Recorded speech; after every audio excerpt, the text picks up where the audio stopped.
We've barely scratched the surface of this story, and we've already come across some major red flags. When a fanfiction manages to have its first screw up at the opening summary alone, chances are you shouldn't have made this story to begin with. Also grammar, my guy. First of all, he seems to think only fans consider NSL to be TLH's worst episode, when there are literally non-fans who share the same sentiment as them. And then he pulls the classic deflection card. Why are you getting angry over this episode when there are far worse episodes from other shows? Because none of them were the subject of discussion when it came to the backlash NSL received. You just wanted to shift people's attention away from it because the negative reception made you feel uncomfortable. Secondly, he spits in the face of people who want to see Lincoln receive justice for his family's crimes against him by resorting to insults and using strawman arguments. Duh, Lincoln wasn't innocent in NSL. Like I don't already know that? What point are you trying to make here? Are you actually inferring that he holds responsibility for the abuse that was inflicted upon him? Karma's a bitch, am I right?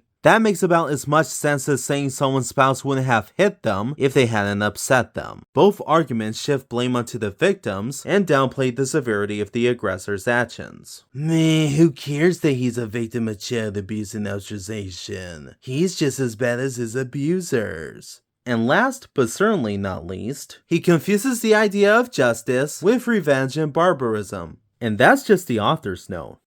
Reading the story is way fucking worse. You thought I was making a big deal out of the author's note for this pile of elephant shit? Well, think again, because we're at the beginning of the story and there's already a fuckload of problems. And to think, they wouldn't have been so bad had the story not pulled the bullshit both sides are at fault card. The story wants to hold his family responsible for their abuse, but it also wants to hold Lincoln responsible for his lie. That's having it both ways. His so-called dirty and treacherous methods were simply pretending to be bad luck so he can have alone time for himself. That is literally comparing a victim to their abusers. The best way I can explain why his self-blame is beyond forced is this.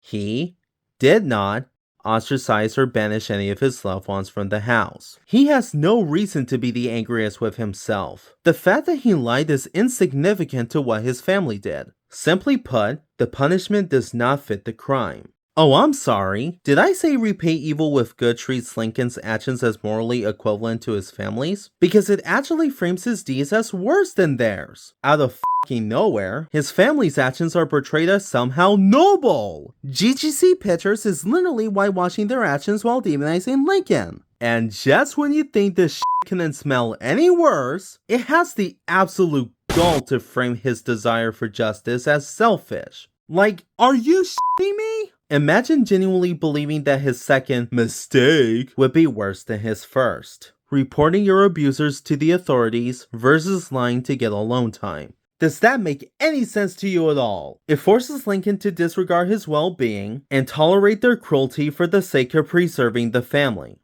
Forget Lincoln receiving justice for what he went through. Gylmar fucking forbid he speaks out and gets the help he needs. This is one of the most pathetic attempts at guilt-tripping and fear-mongering ever conceived.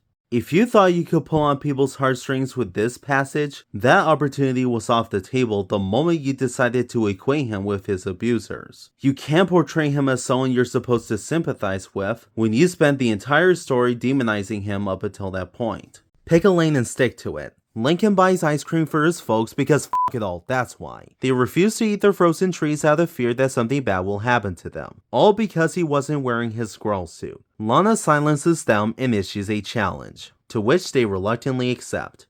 The next morning, the Louds apologize to Lincoln for their actions and behavior. They all reconcile. The end. Repay Evil With Good sends harmful messages that, if applied to the real world, would blow up in GGC's face in more ways than one. It equates lying with abuse, discourages abuse victims from seeking help and frames it as revenge, and places a burden on them to fix everything. Not even Lana sticking up for Lincoln could save it. Honestly, I give up with this story. I mean, what could I say that hasn't already been said? You want to talk about bad no such luck fanfics, just some ordinary dude? Here you go. Why don't you talk about that? Talking about the creator of the fanfic is a lot more interesting than the fanfic itself, and I promise we're gonna get to him later. For now, it's about time that I bring up another fanfic that tells a similar story, but done correctly.